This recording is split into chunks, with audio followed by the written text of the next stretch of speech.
माँ लक्ष्मी। बोलिए माता लक्ष्मी की जय। आइए दीपावली की हार्दिक शुभकामनाओं के साथ हम दीपावली की पावन कथा का श्रवण करते हैं। एक समय की बात है, एक बूढ़े बाबा थे। वह बचपन से ही भगवान के सच्चे भक्त थे। हर साल कार्तिक स्नान करते, हर एकादशी निर्जला व्रत करते, पीपल, तुलसी और वट वृक्ष की सेवा और पूजा किया करते, उन्हें सींचा करते। वृद्धा अवस्था में भी जब उनके लिए चलना फिरना मुश्किल था, तब भी अपने पूजा पाठ का नियम उन्होंने कभी नहीं छोड़ा।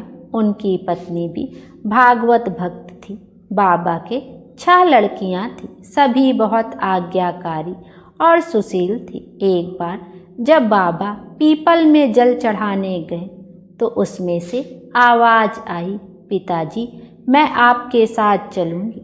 बाबा डर गए, पर भगवान में उनकी इतनी गहरी आस्था थी कि उन्हें भूत प्रेत आदि में बिल्कुल यकीन नहीं था। अब हर रोज़ यही होता। पीपल में से रोज़ एक लड़की की आवाज़ आती जो कहती, पिताजी मैं भी आपके साथ चलूँगी। रोज़ यह सुनकर बूढ़े बाबा दिन पर दिन कमज़ोर होने लगे। उनके पास इसका कोई जवाब नहीं होता। वह बस जल चढ़ाते और वापस अपने घर आ जाते। एक दिन बाबा को घबराया देख उनकी पत्नी ने पूछा, क्या बात है? बाबा ने कहा, पीपल में से रोज़ एक लड़की की आवाज़ आती है, वह कहती है कि मेरे साथ चलेगी। बुढ़ी अम्मा बोली, कल ले आना उसे। जहाँ 6 लड़कियाँ पहले ही हमारे घर में हैं, वहाँ 7वीं लड़की और सही। अगले दिन बाबा उसे अपने घर ले आए। लड़की को घर छोड़कर जब बाबा गांव में आटा मांगने गए तो उन्हें रोज़ की अपेक्षा ज़्यादा आटा मिला।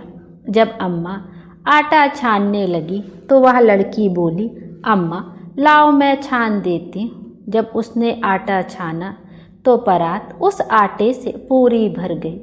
जब माँ खाना बनाने लगी तो लड़की बोली, आज रसोई मैं बनाऊंगी। तो अम्मा बोली, रहने दे बेटा, तेरा हाथ जल जाएगा। पर वह नहीं मानी और खाना बनाने लगी और उसने तरह तरह के 36 व्यंजन बना डाले। सभी ने भरपेट भोजन किया। बाबा के मन का डर भी छूमंतर हो गया। रात में अम्मा का भाई आया और बोला, मैं खाना खाऊंगा। अब अम्मा परेशान हो गई कि खाना कहाँ से आएगा। लड़की ने पूछा, माँ क्यों परेशान हो, क्या हो गया?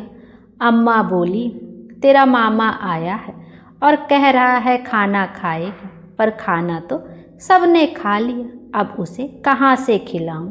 लड़की बोली, आप चिंता मत करो, मैं बना देती हूँ। वह रसोई में गई और मामा के लिए खाना बनाकर ले आई।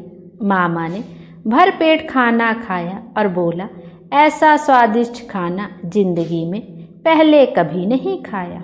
रात को लड़की बोली, माँ चौका लगा दे, चौके में दिया जला देना, मैं कोठे पर सोऊंगी।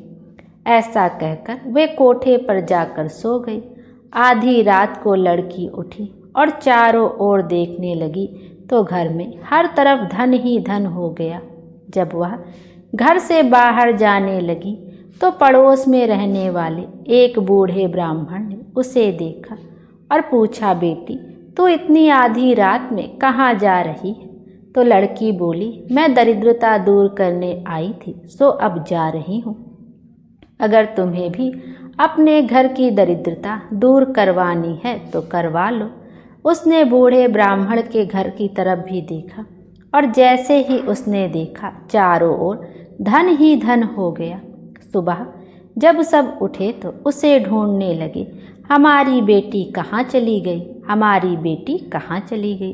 पड़ोस के बूढ़ा ब्राह्मण बोला, तुम्हारी बेटी नहीं थी, वह तो माता लक्ष्मी थी जो तुम्हारे साथ साथ मेरे घर की भी दरिद्रता दूर कर गई हैं।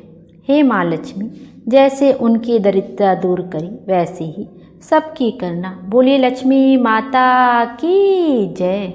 आइए अब माँ लक्ष्मी और भगवान गणेश की एक साथ पूजे जाने की पौराणिक कथा जानते हैं। कई पुराणों के मुताबिक भगवान गणेश माँ लक्ष्मी जी के दत्तक पुत्र हैं।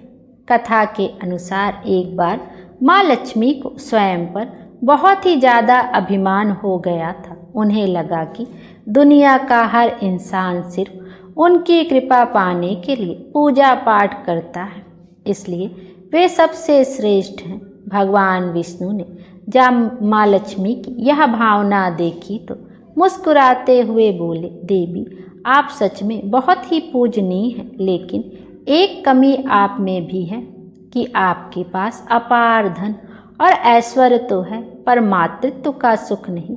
यही कारण है कि आप भी संतान के प्रेम के लिए व्याकुल रहती हैं। भगवान विष्णु के ये शब्द सुनकर माँ लक्ष्मी का सारा अभिमान टूट गया। उनका मन विचलित होने लगा और परेशान होकर वे यह बातें करने माता पार्वती के पास पहुँची।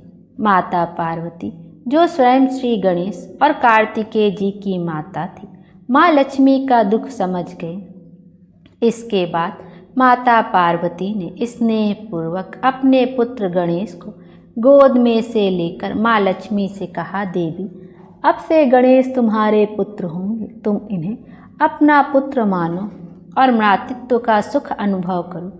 गणेश जी को गोद में पाकर माँ लक्ष्मी का हृदय प्रसन्नता से भर गया। उन्हें लगा जैसे उनका जीवन अब पूर्ण हो गया है। मातृत्व का सुख मिलने के बाद उन्होंने गणेश जी को एक सुंदर सा वरदान दिया, आज से जहाँ भी मेरी पूजा होगी उससे पहले तुम्हारी पूजा होगी। जो मेरी आराधना तुम्हारे बिना करेगा, मैं वहाँ कभी निवास नहीं करूँगी। इसी कारण हर शुभ कार्य की शुरुआत श्री गणेश की पूजा से होती है और दिवाली की रात जब लोग माँ लक्ष्मी की आराधना करते हैं, उससे पहले गणेश जी की पूजा कर आशीर्वाद लेते हैं, ताकि घर में समृद्धि के साथ साथ बुद्धि और सौभाग्य का भी वास हो सके। बोले गणेश जी महाराज की जय, माता लक्ष्मी की जय। माँ लक्ष्मी हम सब की मनोकामना पूर्ण करें और हमारे जीवन को खुशियों से भर दें। Thank you.